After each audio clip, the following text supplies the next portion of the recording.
वर्ग 9 के सभी विद्यार्थियों को एक बार पुनः मेरे YouTube चैनल में वेलकम है। आज हम लोग यहाँ सबसे अंतिम पाठ के रूप में या सबसे अंतिम अध्याय के रूप में आज देखेंगे, जिसमें इस अध्याय का नाम है लोकतांत्रिक अधिकार, जो आपके या पॉलिटिकल साइंस विषय का सबसे अंतिम आपका अध्याय हो रहा है। इसमें कुछ महत्वपूर्ण बातों को यहाँ आप लोगों के बीच में प्रस्तुत करने का कार्य किया गया है, जिसमें इसे हम अलग अलग ढंग से समझने का प्रयास करेंगे। जिसमें यहाँ दिया है कि भारतीय संविधान में जो मौलिक अधिकारों का वर्णन किया गया है, या भारतीय संविधान में मौलिक अधिकार क्या चीज होता है, या मौलिक अधिकार आप क्या समझते हैं, मौलिक अधिकार का जो वर्णन भारतीय संविधान में किया गया है, इसके बारे में कई महत्वपूर्ण बातें होंगी। इन बातों का यहाँ हम अलग अलग ढंग से समझेंगे। जैसे आपको यह बात समझना चाहिए कि मौलिक अधिकार जो है यहाँ 6 प्रकार के जो वर्णन किए गए हैं: समानता के अधिकार, स्वतंत्रता का अधिकार, शोषण के विरुद्ध अधिकार, धार्मिक स्वतंत्रता का अधिकार, सांस्कृतिक एवं शैक्षिक अधिकार, इसके बाद संवैधानिक उपचार का अधिकार, और इसके बाद हम बातें करेंगे आपसे जो मौलिक कर्तव्य की स्थिति है कि मौलिक कर्तव्य किस प्रकार के भारतीय संविधान में वर्णन किए गए हैं। इन तमाम बातों पे हम एक एक करके जिक्र करेंगे। इससे पहले मैं आपको एक बार याद दिला देता हूं कि यदि आप मेरे YouTube चैनल को सब्सक्राइब नहीं किए हों तो आप निश्चित कर लें, ताकि आपको एक से बढ़ के एक हर विषय वस्तु से संबंधित आपको जानकारियां मेरे YouTube चैनल के माध्यम से मिलते रहे। तो चलिए यहाँ देखते हैं हम कि लोकतांत्रिक अधिकार में जैसे भारतीय संविधान का जो मौलिक अधिकार की बात किया गया है कि भारत में जो मौलिक अधिकार का अगर हम विवरण करते हैं कि अधिकार जो होता है मानव के सामाजिक जीवन की एक सबसे महत्वपूर्ण हिस्सों के रूप में हम समझ सकते हैं, और एक ऐसे शर्तों के रूप में समझ सकते हैं जिसके अभाव में अगर हम कहें कि कोई भी अगर व्यक्ति होता है, चाहे कोई जानवर की भी आप बात करते हैं, जो पशु के रूप में आप समझ सकते हैं कि कोई पशु भी होता है, हर पशु तक चाहता है कि हम स्वतंत्र रहें, और स्वतंत्र रहने के लिए यानी व्यक्ति अपने पूर्ण विकास के लिए इस तरह से इसका प्रयोग निश्चित रूप से करता है। और इस विकास में हम कह सकते हैं कि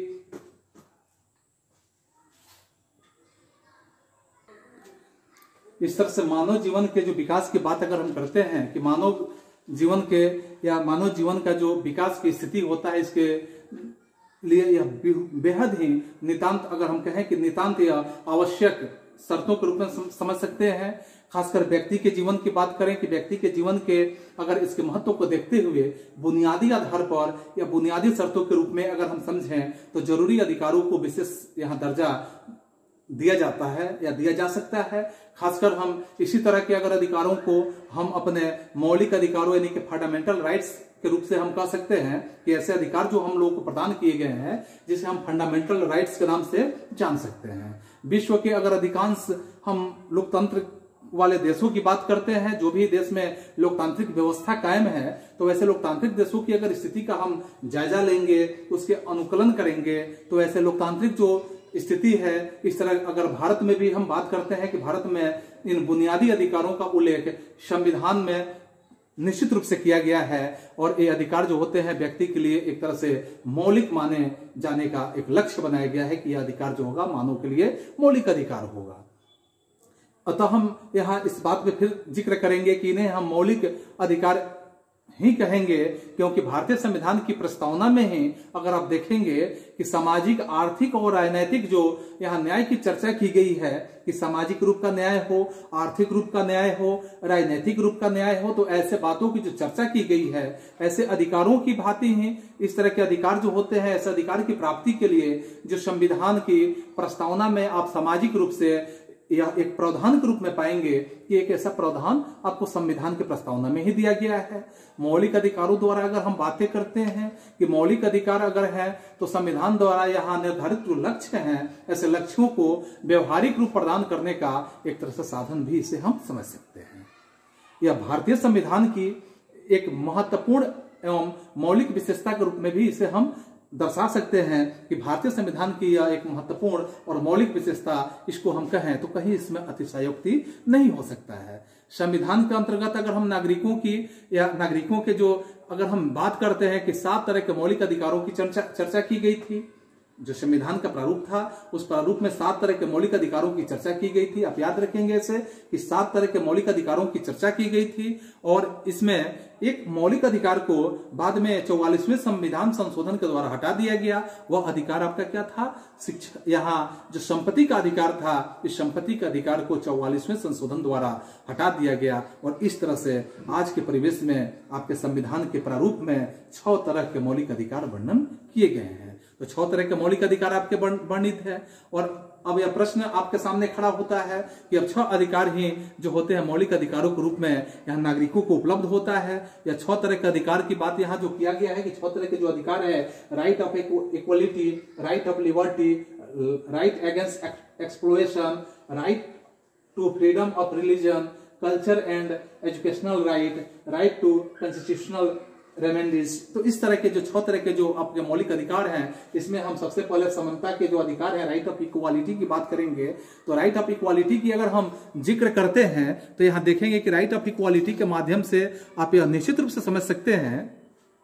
कि राइट ऑफ इक्वालिटी क्या है। तो समानता के अधिकार के अंतर्गत यहाँ सर्वप्रथम विधि की बात अगर हम करें कि विधि के समक्ष समानता और अपना यानी विधि के समक्ष समानता और समानता के साथ अथवा विधि द्वारा यहाँ संपन्न जो संरक्षण की व्यवस्था की गई है, तो विधि के माध्यम से जो संपन्न या संरक्षण की व्यवस्था आप देखेंगे, इसका अर्थ यह होता है कि हर व्यक्ति जो होते हैं यहाँ ओहदा में, किसी भी तरह के ओहदा की अगर बात करें कि वह चाहे कुछ भी हो, कानून के समक्ष वे सभी व्यक्ति क्या होते हैं? समान होते हैं। वह किसी भी पद पे हो, किसी भी ओहदे पे हो, लेकिन कानून के अगर स्थिति में देखें, कानून के नजर में देखें तो सभी व्यक्ति को समान माना गया है, इसीलिए इसे समानता का अधिकार कहा गया है। अर्थात हम इसे दूसरे शब्दों में भी कह सकते हैं कि कानूनी दृष्टि से अगर हम बात करते हैं कि कानूनी दृष्टि से एक जो व्यक्ति होते हैं, गरीब व्यक्ति की बात करें, कि एक गरीब व्यक्ति और यहाँ एक अमीर व्यक्ति के बीच में किसी तरह का भेदभाव नहीं होना चाहिए। अगर किसी तरह का भेदभाव होता है तो उसे हम कानूनी जुर्म के रूप में स्वीकार कर सकते हैं कि वह कानूनी जुर्म होता है, क्योंकि एक धनी व्यक्ति जो कानून, कोई भी अमीर व्यक्ति होता है, धनी व्यक्ति होता है, उसके लिए जो कानून होता है वही कानून एक गरीब व्यक्ति के लिए भी होता है, या एक गरीब व्यक्ति के लिए जो कानून होता है वही अमीर व्यक्ति के लिए भी होता है। तो यह कानून के समक्ष सभी लोग क्या होते हैं कि समान होते हैं। यह अमीरी और गरीबी के भेदभाव के रूप में हम कहीं से भी जिक्र नहीं कर सकते हैं। इसके साथ हम देख सकते हैं कि उसी प्रकार से अगर दंड का भागी की बात होता है कि अगर किसी गरीब को जो दंड दिया जाएगा किसी भी जुर्म में, अगर वो समान जुर्म होता है तो किसी भी दंड के जुर्म में किसी गरीब को जो दंड दिया जाएगा वही दंड अमीर को भी दिया जाएगा। अगर जो अमीर को दिया जाएगा उसी अपराध में अगर गरीब को पकड़ा जाता है तो वही दंड गरीब को भी दिया जाएगा, उसमें कोई शक नहीं होगा और किसी तरह का उसमें असमानता नहीं लाई जा सकती है, क्योंकि वहां सभी लोग समान रूप से संविधान के रूप में बनाए गए हैं, सभी को समान बताया गया है और सभी समान है भी। और इस तरह से एक वरिष्ठ जो राजनेता होते हैं, मान के चलिए कि एक वरिष्ठ राजनेता हो और अथवा एक पदाधिकारी के लिए जो कानून बने होते हैं कि किसी वरिष्ठ राजनेता के लिए चाहे किसी पदाधिकारी के लिए जो कानून है, ठीक आप उसी तरह से कह सकते हैं कि एक गरीब व्यक्ति के लिए भी वही कानून है। तो यहाँ वरिष्ठ राजनेता की बात देखें, किसी पदाधिकारी की बात देखें, यहाँ सभी के लिए जब एक गरीब व्यक्ति से तुलना किया जाता है तो एक गरीब व्यक्ति की भी वही बात होता है कि गरीब व्यक्ति की भी वही स्थिति रहता है। तो इस तरह से गरीब व्यक्ति में आप किसान की बात देखें, दोनों के लिए यहाँ दोनों जो होते हैं समान नजर से यहाँ कानून के समक्ष देखे जाते हैं। और इस तरह से आप देखेंगे कानूनी तौर पर अगर कोई व्यक्ति अगर अपना यहाँ पे कोई भी व्यक्ति जो होता है अपना जन्म पद और जन्म पद के साथ साथ आप देखेंगे संपत्ति के साथ इत्यादि के आधार पर किसी तरह का विशेषाधिकार उसको नहीं दिया जाता है। जन्म के आधार पर, पद के आधार पर या किसी भी आधार पर अगर देखें तो इसमें किसी तरह का विशेषाधिकार किसी व्यक्ति को नहीं मिलता है। अर्थात सभी को अधिकार जो होते हैं वहां पे समान दिखाए गए हैं और सभी को समान अधिकार दिए गए हैं। जैसे आप यहाँ तुलना करेंगे कि अनेक जो मामलों में जो वरीय जो यहाँ सरकारी कर्मचारी होते हैं, राजनेता होते हैं आदि पर अगर किसी भी प्रकार का, जैसे आप देखेंगे कि अगर धोखाधड़ी या भ्रष्टाचार आदि के मुकदमे दायर कर दिए जाते हैं तो सामान्य जो नागरिक होते हैं, सामान्य नागरिकों के ऊपर भी सेम वही मुकदमे दायर होंगे और सेम उसी तरह के जो दंड संहिता है, दंड संहिता भी वहां पे कार्यरत होगी, इसमें कहीं शक नहीं है। तो इस तरह से चाहे वो कितना भी बड़ा क्यों ना हो और कितना भी छोटा व्यक्ति क्यों ना हो, हर किसी के लिए दंड संहिता जो होता है समान होता है। इसी को हम कहते हैं कि राइट ऑफ इक्वालिटी। बात समझ रहे हैं? फिर हम बातें करते हैं यहाँ स्वतंत्रता का अधिकार, राइट ऑफ लिबर्टी, तो इसमें हम समझेंगे फिर यहाँ। हाँ, तो दूसरा बात अगर हम समझ रहे हैं कि स्वतंत्रता का अधिकार, राइट ऑफ लिबर्टी, तो राइट ऑफ लिबर्टी की बात अगर हम समझते हैं तो इसमें निश्चित रूप से इस बात को समझते हैं कि स्वतंत्रता का अर्थ ही होता है कि सामान्य अगर अर्थ में अगर देखें तो इसे हम कह सकते हैं कि किसी भी प्रकार की यहाँ बंधन नहीं होना, यानी कि बिल्कुल स्वतंत्र होना, बिल्कुल स्वतंत्रता की छूट होना। लेकिन अगर हम इस पे बातें करते हैं, इस पे अगर जिक्र करते हैं कि किसी भी प्रकार की अगर स्वतंत्रता की बात किया जाए तो यह एक तरह से अव्यवहारिक समझ में आता है। अव्यवहारिक क्यों है? क्योंकि इसे हम व्यवहार में नहीं ला सकते हैं, क्योंकि अगर इस तरह की बात आता कि हर व्यक्ति हर मामले में स्वतंत्र होता तो निश्चित रूप से देश में अराजकता की स्थिति आ जाती। और अराजकता का मतलब कि हर कोई अपने मर्जी से जो मन करता वही करता, हर कोई स्वतंत्र होता। तो यहाँ स्वतंत्रता का यहाँ औचित्य यही हो जाता कि हर कोई अपनी इच्छा से जो मन करता, जिस तरह की विचार उसके मन में आता उसके लिए वह करने के लिए वो माने किसी तरह का वो बंधनहीन नहीं होता। लेकिन यह अराजकता की स्थिति उत्पन्न न हो, इसलिए यहाँ स्वतंत्रता का यहाँ सीधा अर्थ आप समझेंगे कि यहाँ अगर हम कहें कि हर व्यक्ति मनमानी नहीं कर पाए, और स्वतंत्रता का यहाँ अर्थ अगर हम लगाएंगे तो इस अर्थ में कह सकते हैं कि बंधनहीन स्वतंत्रता नहीं होकर बल्कि कुछ आवश्यक प्रतिबंधों के साथ, जो आवश्यक प्रतिबंधों सहित अगर हम कहें कि स्वतंत्रता से यह बात हम समझ सकते हैं कि कुछ आवश्यक प्रतिबंध हम लोग के बीच में होने चाहिए। कुछ ऐसे प्रतिबंध होने चाहिए, सामाजिक लिहाज का प्रतिबंध होना चाहिए, कुछ कानून का प्रतिबंध भी होना चाहिए। तो ऐसे, क्योंकि आपने ठीक पढ़ा हुआ है इसके पहले कि अगर हम स्वतंत्र हैं कोई भी काम करने के लिए, तो अभी तो स्वतंत्र है कोई भी काम करने के लिए, एक दूसरे के बीच में कभी भी तालमेल नहीं बैठ सकता है। तालमेल बैठने की स्थिति भी उत्पन्न नहीं हो सकती है, क्योंकि जब सभी स्वतंत्र होंगे एक ही काम को करने के लिए, अगर मुझे किसी वस्तु को पाने की इच्छा हो और सपोज करिए कि आपको भी पाने की इच्छा हो और वस्तु एक ही हो, तो वहां क्या होगा कि स्वतंत्र हम भी है, स्वतंत्र आप भी है, तो स्वतंत्रता की स्थिति में वहां पे क्या होगा, अराजकता की स्थिति आ सकती है, या और भी कई घटनाएं हो सकती है, और भी कई यहाँ हम उदाहरण ले सकते हैं। तो इस तरह से देखेंगे कि कुछ बंधन होना जरूरी होता है। कुछ बंधन इस प्रकार के होने चाहिए कि राजनीतिक विज्ञान में अगर हम पढ़ते हैं तो स्वतंत्रता का यहाँ अर्थ ही कहते हैं कि स्वतंत्रता का जो शब्द का प्रयोग किया जाता है यह विशेष अर्थ में, या अगर हम कहें कि इस अर्थ में हमारे अगर हमारे साथ आचरण पर अगर अनुचित रूप से प्रतिबंध का न होना ही स्वतंत्रता है। बात समझ रहे हैं? व्यवहारिक रूप में अगर हमारे आचरण की बात की जाती है कि आचरणों एवं जो मामले होते हैं, आचरण और मामलों में अन्य व्यक्तियों अथवा जो भी व्यक्ति होते हैं किसी भी अन्य व्यक्ति के साथ अथवा सरकार का हस्तक्षेप न होना ही स्वतंत्रता है। हम समाज में जीना चाहते हैं, हम समाज में जीते भी हैं, तो समाज में जब जीना चाहते हैं लेकिन हम साथ ही स्वतंत्र भी रहना चाहते हैं। जब समाज में जीना चाहते हैं तो स्वतंत्र भी रहना चाहते हैं। सामाजिक जीवन अगर हम पर कहा जाए तो किसी भी प्रकार से प्रतिबंध आरोपित करता है, क्योंकि समाज में कई तरह के प्रतिबंध आप पे लगाए जाते हैं। समाज में आपको कई कार्यों को करने से मना ही किया जाता है, रोकने की व्यवस्था की जाती है, फिर भी हम कुछ करने की छूट में है। और हम छूट दूसरों को भी अगर कहें कि दूसरों को भी उसी रूप में प्राप्त होता है, तो हमें यहाँ अगर बात करते हैं कि दूसरा यह निर्देशित नहीं कर सकता है कि हम कौन सा कार्य करें और कौन सा कार्य न करें, और किस प्रकार से करें और किस प्रकार से न करें। इन बातों को ध्यान में रखते हुए यहाँ पे भारतीय संविधान द्वारा नागरिकों को निम्नलिखित रूप से अगर हम कहें तो स्वतंत्रताएं देने की बात की गई है, जिसे हम अलग अलग रूप से समझ सकते हैं। तो स्वतंत्रता में क्या है कि सबसे पहले अगर हम इसे पॉइंट दर अगर हम नोट करते हैं तो भाषण एवं अभिव्यक्ति की स्वतंत्रता होनी चाहिए, यानी freedom of speech and expression की भावनाएं हम लोग के बीच में होनी चाहिए। अगर फिर हम बातें करते हैं कि दूसरे पॉइंट के रूप में, तो यहाँ दूसरे पॉइंट में कह सकते हैं कि टू असेंबल, जो यहाँ पेसेबली के रूप में हम कह सकते हैं, एंड विदाउट आर्म्स के रूप में कह सकते हैं। अर्थात इसको हम ऐसे कह सकते हैं कि शांतिपूर्ण रूप से और निरायुध रूप से सभा की स्वतंत्रता हम लोग को मिला हुआ है। फिर अगर हम तीसरे पॉइंट के रूप में बातें करें तो हम कह सकते हैं to form association of unions के बारे में। अर्थात यहाँ हम सीधे कह सकते हैं कि संघ अथवा संगठन बनाने की स्वतंत्रता हम सबको मिला हुआ है। किसी प्रकार का संघ बना सकते हैं, किसी प्रकार का संगठन बनाने का काम हम कर सकते हैं। फिर अगर हम अगले पॉइंट के रूप में बात करें तो कह सकते हैं कि to rights and settle in any parts of the territory of India. अर्थात ऐसे हम कह सकते हैं कि भारत के किसी भी क्षेत्र में निवास करने अथवा बस जाने की स्वतंत्रता हमको दिया गया है। फिर आप पांचवें पॉइंट के रूप में देख सकते हैं कि कि अगर हम कहें इसको कि टू प्रैक्टिस एनी प्रोफेशन और to carry on any occupation trade of और बिजनेस, अर्थात इसके बारे में हम ऐसे कह सकते हैं कि किसी भी प्रकार की अगर वृत्ति हम चाहते हैं, पेशा चाहते हैं अपनाने के लिए, उपजीविका चाहते हैं, व्यापार या कारोबार करने की स्वतंत्रता हम सबको दिया गया है। तो इस तरह से हमें स्वतंत्रता की यहाँ पे वर्णन किया गया है कि इस तरह की स्वतंत्रताएं हम लोग के बीच में मौजूद है, ऐसे स्वतंत्रताओं का इस्तेमाल हम लोग कर सकते हैं। इसके अलावा यदि हम लोग अपने आप को बिल्कुल बंधनहीन समझ जाते हैं तो समझिए कि यह अव्यवहारिक रूप से हम समझ सकते हैं। फिर इसके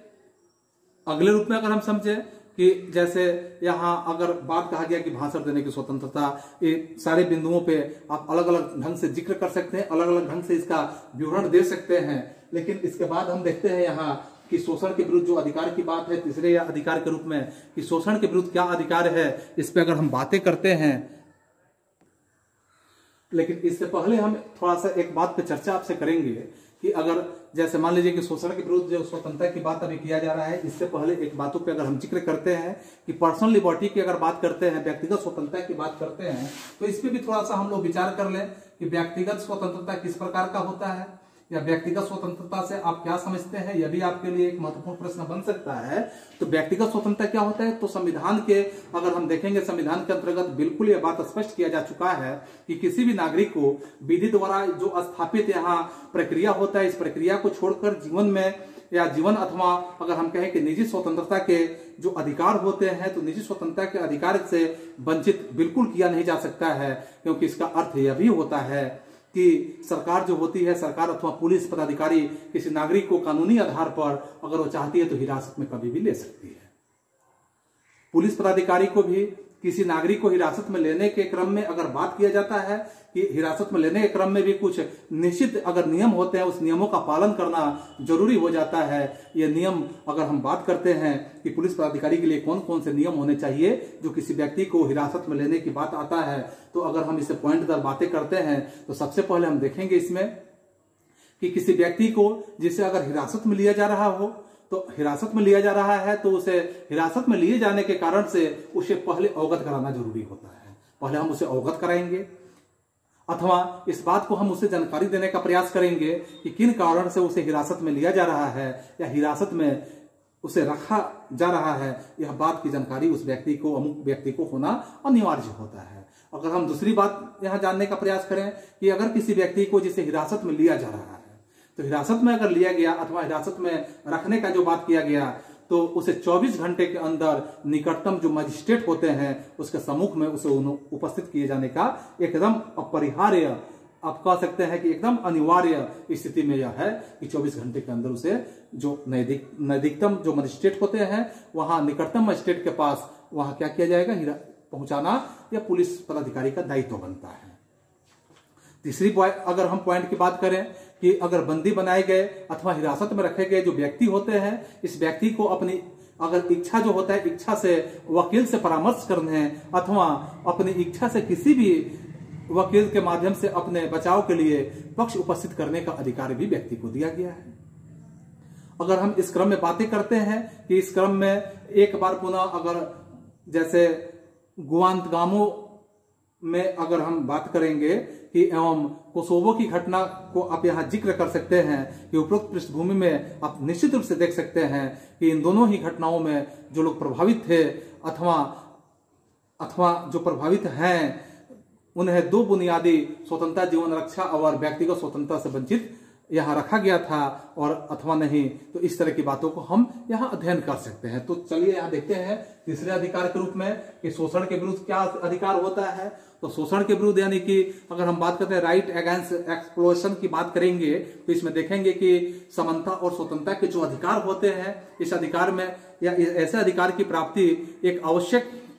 हिस्से बन जाते हैं, क्योंकि किसी व्यक्ति को कोई शोषण न करें। दूसरे शब्दों में अगर हम बात करते हैं यहाँ कि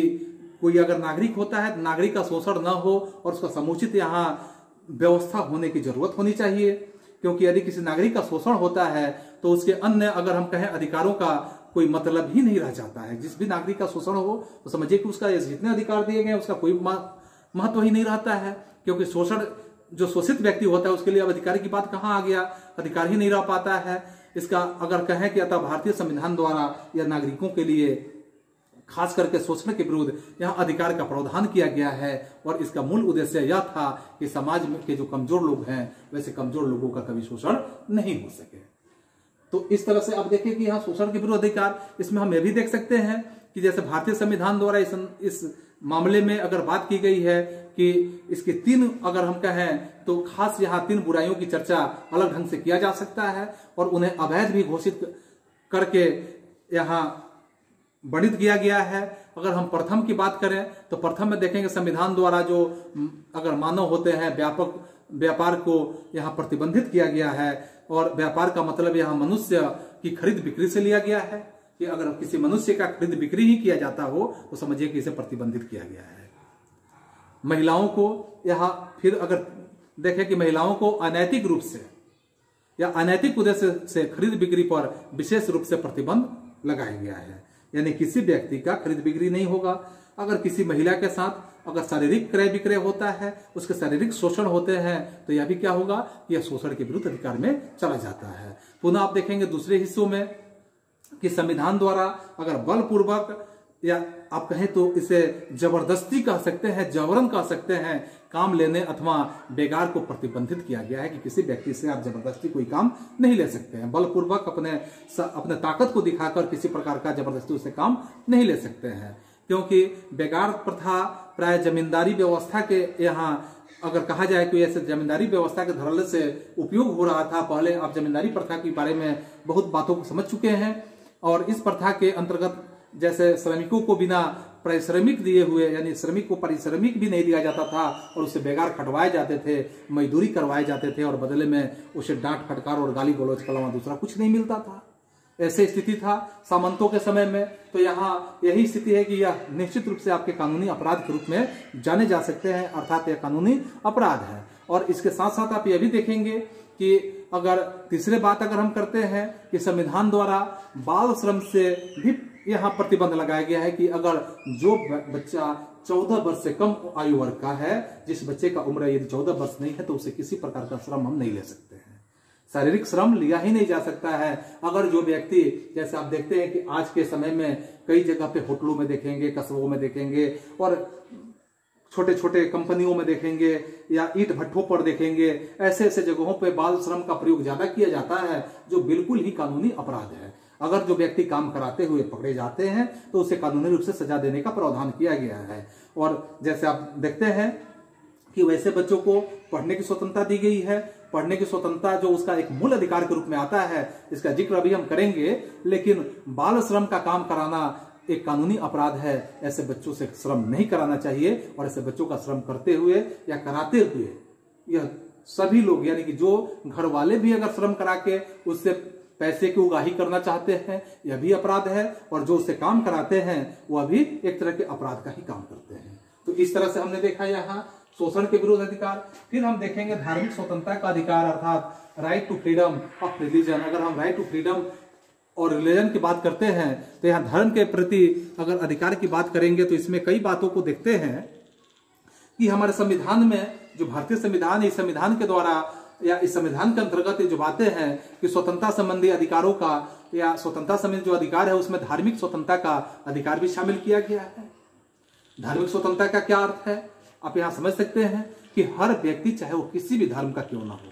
उसे अपने धर्म को मानने, अपने धर्म में विचार रखने, अपने धर्म के प्रति श्रद्धा रखने, अपने धर्म के प्रति अपने कार्यकलापों को करने के लिए वो स्वतंत्र है। किसी व्यक्ति पर जबरन उस पर किसी तरह का धर्म थोपने का अधिकार किसी को नहीं है। हर कोई चाहे जिस धर्म को चाहता हो उस धर्म में अपने आप को स्वेच्छा से रह सकता है, या कोई व्यक्ति चाहता है कि वो जिस धर्म में रहता है उस धर्म को छोड़कर किसी अन्य धर्म में पदस्थापित हो जाने के लिए, किसी अन्य धर्म को अपना लेने के लिए, फिर भी वो स्वतंत्र है। वह चाहे तो किसी भी धर्म को अपना सकता है, किसी भी धर्म में जा सकता है। वह उसकी इच्छा पर निर्भर करता है कि वह व्यक्ति किस धर्म को समझ सकता है, कौन सा धर्म उसे अच्छा लगता है, या व्यक्ति की स्वतंत्रता पर निर्भर करता है। इसे किसी भी प्रकार का किसी पे अगर दबाव देना, किसी पे प्रलोभन देना या किसी व्यक्ति को जबरन धर्म परिवर्तन कराना एक तरह से कानूनी जुर्म है। यदि व्यक्ति नहीं चाहता हो और उसे धर्म परिवर्तन कराया जाता तो जुर्म है, लेकिन व्यक्ति यदि चाहता है तो धर्म का परिवर्तन कर सकता है। तो इस तरह से आप देखेंगे इसमें कि संविधान जो होता है, जो संविधान के निर्माता लोग थे, ऐसे महान निर्माताओं के माध्यम से आप देखेंगे कि इसका स्पष्ट उल्लेख यहाँ संविधान में ही किया गया है कि इस तरह की बातें जो है संविधान की प्रस्तावना के अंतर्गत भी आप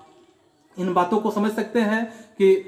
इसके प्रस्तावना में ही वर्णन किया गया है कि विश्वास, धर्म और उपासना की स्वतंत्रता, विश्वास, धर्म और उपासना की स्वतंत्रता की बात की गई। विश्वास, धर्म और उपासना, देख रहे हैं यहाँ यह प्रस्तावना के शब्द है कि विश्वास, धर्म और उपासना, ऐसे शब्दों का जो जिक्र किया गया है, तो इसकी प्राप्ति संविधान का एक तरह से लक्ष्य जो है, इस लक्ष्य को निर्धारित करना भी महत्वपूर्ण है। ऐसे लक्ष्य को प्राप्त करना भी महत्वपूर्ण है, क्योंकि इस लक्ष्य की प्राप्ति को भारत के अन्य धर्म की अगर बात करते हैं कि अन्य धर्म में या निरपेक्ष राज्य के रूप में भारत को बनाया गया है, यानी यहाँ किसी भी धर्म को महत्व नहीं दिया जाता है, किसी भी धर्म को ऊंचा नहीं बताया गया है, किसी भी धर्म को नीचा नहीं बताया गया है। अर्थात संविधान की प्रस्तावना में जिक्र किया गया है कि यह सर्वधर्म संपन्न देश है, अर्थात सभी धर्म को यहाँ पे बराबर का अधिकार दिया गया है। चाहे हम जिस धर्म का अगर सेवक हैं, जिस धर्म के अनुयायी हैं, जिस धर्म को मानने वाले हैं, वो हर एक धर्मों को इस देश में संवैधानिक रूप से सबको बराबर का स्थान दिया गया है। यह धर्म प्रधान देश नहीं, बल्कि यह क्या है कि कानून प्रधान देश है। यहाँ सबसे बड़ा यदि है तो वह कानून है, कानून के बाद ही यहाँ कुछ होता है तो होता है, चाहे वह किसी का धर्म हो या चाहे किसी का कर्म हो, लेकिन सबसे बड़ा यहाँ क्या है कि कानून है। तो इस तरह से हम देखेंगे कि धर्मनिरपेक्षता की बात यहाँ जब हमारे संविधान में जिक्र किया गया कि धर्मनिरपेक्ष वाला, यानी कि ऐसे चर्चा जो है आपके अध्याय में पीछे भी हम कर चुके हैं। ऐसे भी ये हो सकता है कि अगर जो व्यक्ति किसी धर्म को नहीं मानते हों, धर्मनिरपेक्षता की अगर मान्यता अगर इस आधार पर आधारित है कि धर्म की बात करें, धर्म या संबंध लोगों के लिए एक तरह से अंतरात्मा में होता है, और राज्य जो होता है, राज्य को इससे कुछ भी लेना देना नहीं होता है कि जो व्यक्ति अपने अंतरात्मा से जो चाहता है वो मान सकता है। राज्य न तो उसको कोई दबाव दे सकता है, न राज्य के माध्यम से किसी धर्म को मानने का कोई किसी भी प्रकार का दबाव पड़ सकता है। राज्य जो होता है लोगों के उन आचरणों को नियमित करने का काम करता है, क्योंकि जिसका संबंध जो होता है लोगों के बाहरी आचरण के साथ होता है, और राज्य की जो लोग होते हैं यहाँ खासकर अंतरात्मा से संबंधित जो बातें होती है या आचरणों से संबंधित बातें होती है वह विनियमित नहीं करता है और न ही वह कर सकता है। ऐसी स्थिति में आप देख सकते हैं। इस तरह से और बातें हम कहें कि भारत के संविधान द्वारा प्रत्येक व्यक्ति को अपने धर्म को मानने की या अपने धर्म मानने उसके अनुरूप आचरण करने की स्वतंत्रता दी गई है, उसके प्रचार करने की स्वतंत्रता दी गई है। इतना ही नहीं, प्रत्येक जो धार्मिक समूह के लोग हैं, धार्मिक समूह है या धार्मिक पंथ के लोग हैं, अपने धार्मिक पथ काज के माध्यम से स्वतंत्रता उनको प्रदान किया गया है कि वे अपने धर्म का प्रचार करना चाहते हैं करें, या अपने धार्मिक पंथ का प्रचार करना चाहते हैं करें। अपने धर्म के प्रचार का अर्थ यह नहीं होता है कि वह दूसरे धर्म के विश्वास रखने वाले को, यानी जो दूसरे धर्म के विश्वास रखने वाले लोग हैं, वैसे लोग जो दूसरे धर्म पे विश्वास रखने वाले हैं उन पे बलपूर्वक या किसी तरह का झांसा देकर, जो मैंने अभी जिक्र किया था, या उन्हें बढ़ा चढ़ाकर या उन्हें गलत साबित करके और उन्हें धर्म बदलने की बात किया जाए। हमारे धर्म प्रचार का मतलब ये नहीं है, क्योंकि हमारे संविधान में इसका जिक्र किया गया है। भारत में आप देखेंगे कि स्वेच्छा से कोई धर्म मानने अथवा उसके अनुसार आचरण करने का मतलब तो यही बनता है कि वह अपनी मर्जी से धर्म के नाम पर जो चाहे वह कर सकता है। जैसे अगर कोई व्यक्ति अपनी धार्मिक स्थितियों में धार्मिक मान्यता के अंतर्गत अपनी देवी अथवा देवता को खुश रखने के लिए नर बलि देना चाहता है तो उस पर प्रतिबंध है। देख रहे हैं, यहाँ धर्म के बात पे ये भी बात प्रतिबंधित है कि अगर हम चाहते हैं कि धर्म के रूप में हम स्वतंत्र हैं, जैसे मन करेगा वैसे धर्म का आचरण करेंगे, तो कोई व्यक्ति किसी व्यक्ति का यदि देवी देवता को खुश करने के लिए किसी व्यक्ति को ही बलि चढ़ाने की बात आ जाए तो क्या है कि आपके कानूनी रूप से यह प्रतिबंधित है, यह एक तरह के अपराध है और अपराध में आपको सजा मिल सकती है। तो इस तरह के आपके लिए स्वतंत्रता नहीं दिया गया है, वह ऐसा बिल्कुल नहीं कर सकता है। इस प्रकार अगर धर्म के बिना अगर हम कहें कि धर्म के नाम पर किसी महिला को अगर खासकर यह कहा जाता है कि कम स्थितियों में समझना, कम महत्व में आंकना, तो महिला की आजादी का एक तरह से हनन हम समझ सकते हैं कि धर्म के आधार पर जैसे बहुत ऐसे धर्मों में जिक्र किया जाता है कि महिलाओं को इस तरह की छूट नहीं होनी चाहिए, महिलाओं को ऐसा नहीं करना चाहिए, यह नहीं करना चाहिए। तो इस तरह की बातें जो होता है अगर जिस धर्म में भी किया जाता हो वह निश्चित रूप से कहा जा सकता है कि क्या है कि एक तरह से महिलाओं के अधिकार का हनन किया जा रहा है, क्योंकि अधिकार तो सबको बराबर दिए गए हैं, चाहे वह क्यों ना महिला हो और चाहे क्यों ना पुरुष हो, तो हर किसी को जब बराबर दिए गए हैं तो महिलाओं के साथ भेदभाव क्यों? यह क्यों हो सकता है, अर्थात इस पे बहुत बड़े प्रश्न भी खड़े हो सकते हैं। तो इस तरह से जो रीति रिवाज की बात किया जाए, अगर आजादी हनन की बात करते हैं, धार्मिक रीति रिवाज के नाम पर आचरण करने का या आचरण जो होते हैं, आचरण अधिकार यहाँ नहीं दिया जा सकता है। जो महिलाओं के साथ अगर भेदभाव करता हो अथवा उनकी स्वतंत्रता के लिए वो बाधा पहुंचाता हो, जैसे किसी विधवा को सिर्फ सफेद वस्त्र पहनने के लिए अथवा बाल मुड़वाने के लिए बाध्य नहीं किया जा सकता है। अब पुराने जमाने में देखें इस तरह की घटनाएं हुआ करता था कि अगर कोई विधवा महिला हो तो उसे सफेद कपड़े पहनने के लिए मजबूरन उसे पहनना पड़ता था, उसके बाल मुड़वा दिए जाते थे, जो एक तरह से क्या है, कानूनी अपराध है। और कानूनी अपराध इसलिए है क्योंकि वो स्वेच्छा से जो चाहे वो पहन सकती है, क्योंकि उसकी भी तो अपनी स्वतंत्रता है और किसी की स्वतंत्रता का हनन करने के लिए हम अपने धर्म का दबाव उस पर नहीं डाल सकते हैं। यह कानूनी अपराध हो सकता है। धर्मनिरपेक्ष राज्य एक ऐसे राज्य को ही कहते हैं कि किसी धर्म को पक्ष नहीं लेना। जो भी राज्य अगर धर्मनिरपेक्ष राज्य है तो हम वैसे ही राज्य को कह सकते हैं कि जो राज्य किसी भी राज्य का पक्ष नहीं लेता है अथवा अगर वह किसी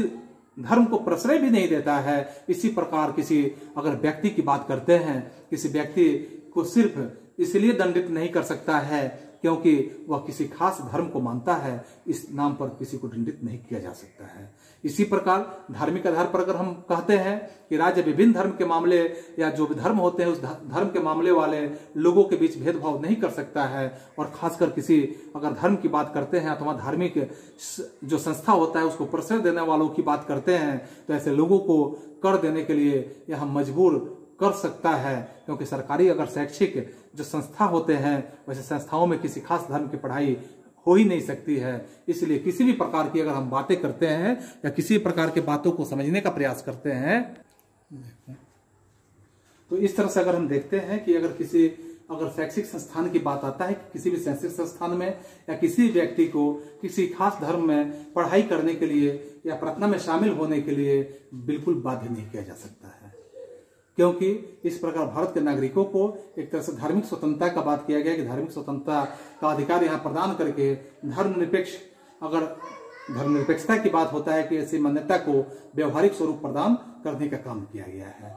तो अब आगे हम देखते हैं कि सांस्कृतिक और अगले बिंदुओं पे देखते हैं सांस्कृतिक और शैक्षिक अधिकार अर्थात कल्चरल एंड एजुकेशनल राइट्स के बारे में अगर हम बातें करते हैं तो इसमें हम समझेंगे कि जो कल्चरल एंड एजुकेशनल राइट्स है इसमें भारतीय जो संविधान है इसके निर्माता इस बात से बिल्कुल परिचित थे, अर्थात हम कह सकते हैं कि भली भांति इस बात को समझ रहे थे कि भारत एक बहुभाषा भाषी सांस्कृतिक दृष्टि से विविधता वाला या विविधता भरा हुआ देश हो सकता है, और ऐसा देश है भी, क्योंकि सांस्कृतिक और भाषाई जो अल्पसंख्यक के प्रति यहाँ देखेंगे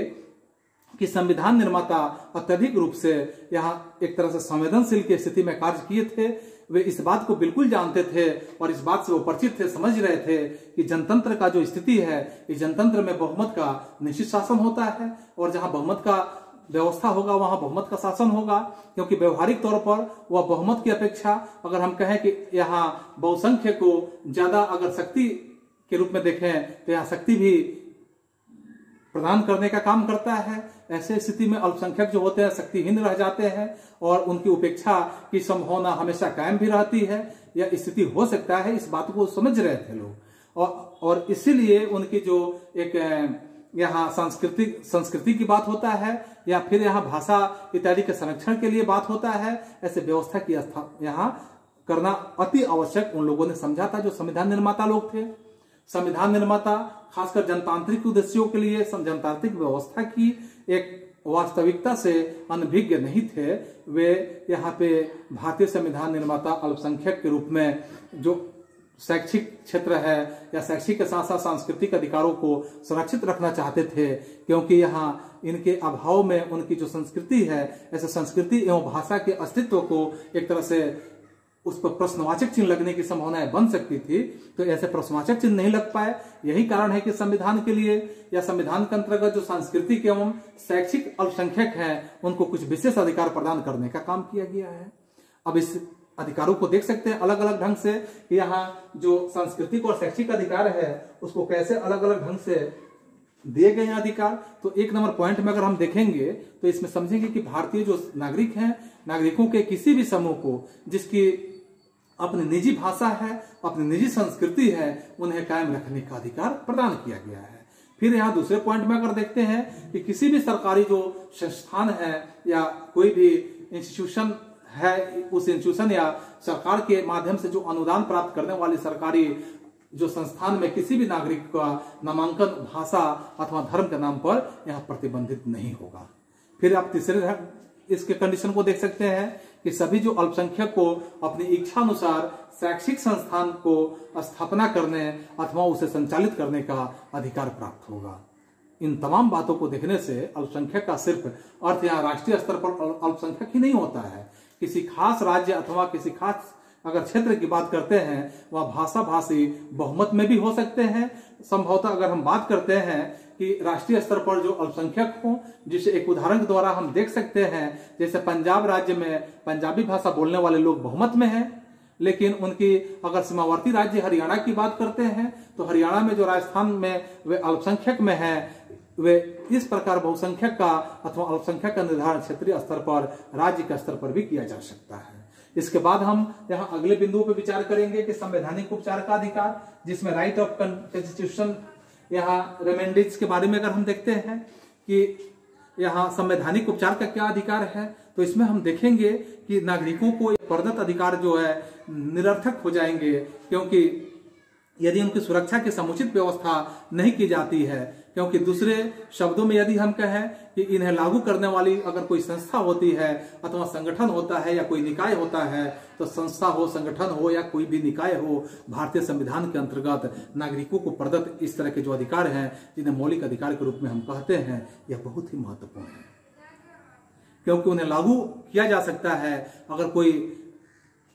अगर किसी भी प्रकार के नागरिक इन अधिकारों के संरक्षण के लिए अथवा अगर हम कहें इन्हें लागू करने की मांग न्यायपालिका से कर सकता है, और इसे संवैधानिक उपचार का अधिकार भी हम कह सकते हैं। यह भी एक मौलिक अधिकार के अंतर्गत आता है। अब इस प्रकार के जो संवैधानिक उपचार के अधिकार की बात हम समझे तो एक मौलिक अधिकार बनता है, या सबसे अधिक अगर कहें कि सबसे अधिक महत्वपूर्ण अधिकार है, यही वह अधिकार है जो अन्य मौलिक अधिकारों को प्रभावी बनाने का काम करता है। अगर यदा कदा हम सरकार की बात करते हैं, कोई संस्था की बात करते हैं अथवा संगठन की बात करते हैं, किसी दूसरे व्यक्ति द्वारा हमारे मौलिक अधिकारों का उल्लंघन यहाँ पे किया जा सकता है। और इस प्रकार से हम यहाँ देखेंगे कि किसी भी अधिकार का अगर उल्लंघन किया जाता है तो उस उल्लंघन के रूप में यदि कोई भी अधिकारी संरक्षण के बिना अगर हम यहाँ यह समझने का प्रयास करेंगे कि बिना वो अर्थहीन ही हो जाता है, क्योंकि संवैधानिक उपचार के अगर अधिकारों की बात करते हैं, इस अधिकारों के अंतर्गत किसी भी नागरिक को अपने अधिकारों की रक्षा के लिए न्यायालय से संरक्षण प्राप्त करने का यहाँ अधिकार दिया गया है। और तो और इस प्रकार के जो व्यक्ति के रूप में देखेंगे, संस्था के रूप में देखेंगे, संगठन के रूप में देखेंगे, या सरकार द्वारा किसी नागरिक के अधिकारों की बात करते हैं, तो अधिकारों का उल्लंघन यहाँ होता है तो वह सीधे उच्च या अगर सर्वोच्च न्यायालय में अगर हम बातें करते हैं कि सर्वोच्च न्यायालय में वह व्यक्ति जा सकता है, जिससे अधिकारों को क्रियान्वित कराने के लिए विभिन्न प्रकार के अगर रिट की बात करते हैं,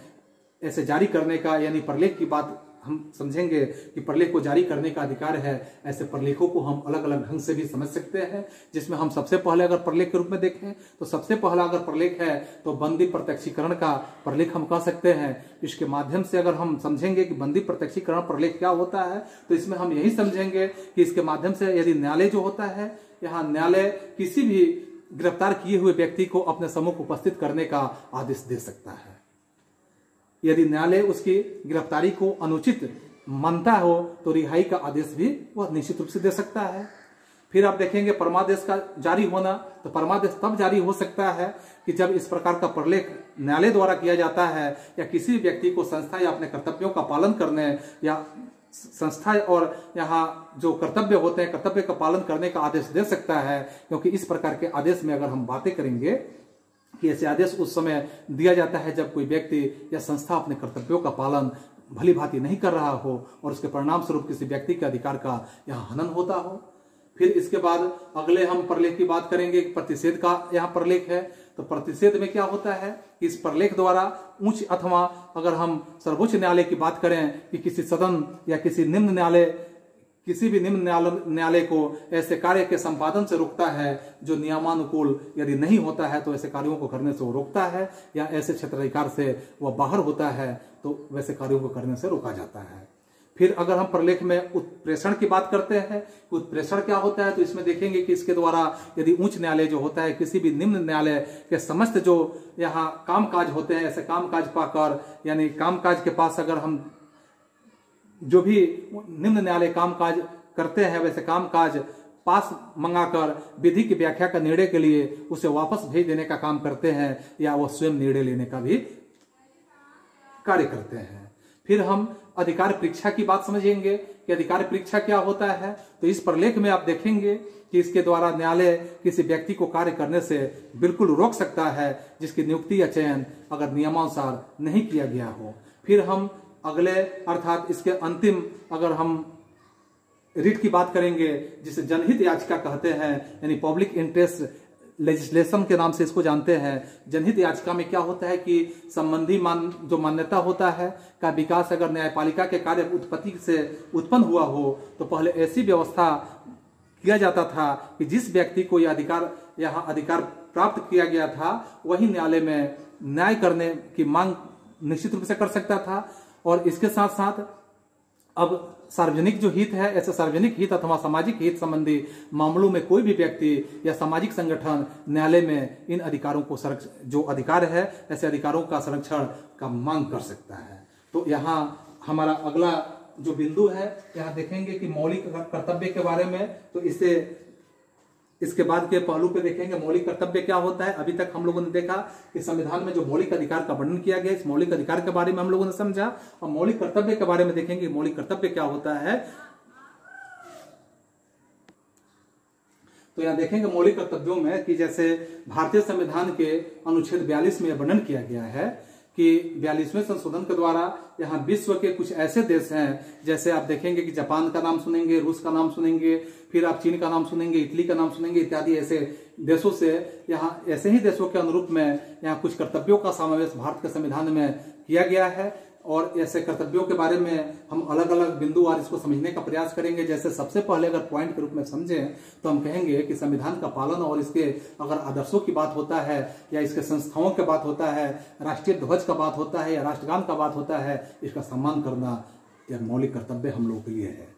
फिर हम देखेंगे दूसरे इसके बिंदु के रूप में कि देश की स्वतंत्रता के लिए किए गए अगर किसी भी राष्ट्रीय संघर्ष को प्रोत्साहित करने के साथ साथ आप देखेंगे कि ऐसे आदर्शों का सम्मान और पालन करना यह हमारा मौलिक कर्तव्य के रूप में होता है। फिर हम तीसरे बिंदु के रूप में देखेंगे कि भारत की एकता की अगर बात करेंगे और संप्रभुता का समर्थन और इसके रक्षा की बात करेंगे जो हम लोगों के मौलिक कर्तव्य का हिस्सा होता है। फिर हम चौथे बिंदु के रूप में देखेंगे कि देश में या देश की जो प्रतिरक्षा होता है, प्रतिरक्षा और आवश्यकता अनुसार अगर बातें करेंगे कि राष्ट्र की सेवा करना भी हम लोगों के मौलिक कर्तव्य के अंतर्गत आता है। फिर हम पांचवें बिंदु के रूप में देखेंगे कि धार्मिक अगर भाषागत की बात करेंगे, क्षेत्रीय अथवा वर्गीय भेदभाव के आधार पर अगर हम देखेंगे कि उठकर भारत के सभी लोगों के अगर भ्रातृत्व की बात करते हैं, ऐसे भावना विकसित करना और महिलाओं के गौरव को अपमान करने वाले प्रथाओं का परित्याग करना हम लोग के मौलिक कर्तव्य के हिस्से में आते हैं। फिर हम छठे बिंदु के रूप में देखेंगे कि भारत की जो संस्कृति है और इसके समृद्ध जो विरासत का सम्मान करने की बात आता है, यह हमारे मौलिक कर्तव्य के हिस्से होते हैं। फिर हम यहाँ 7वें बिंदु पे देखेंगे कि पर्यावरण और वन्य जीवन की जो सुरक्षा की बात होता है, ऐसे रक्षा की बात होता है, वन्य प्राणियों के प्रति सहानुभूति रखने की बात होता है, जो हमारे मौलिक कर्तव्यों के अंतर्गत आते हैं। फिर हम यहाँ 8वें बिंदु पे देखेंगे वैज्ञानिक दृष्टिकोण के रूप में। तो वैज्ञानिक दृष्टिकोण या मानववाद के बारे में देखेंगे। अन्वेषण एवं सुधार की भावना भी विकसित करने का काम आपके मौलिक कर्तव्यों के हिस्से होते हैं।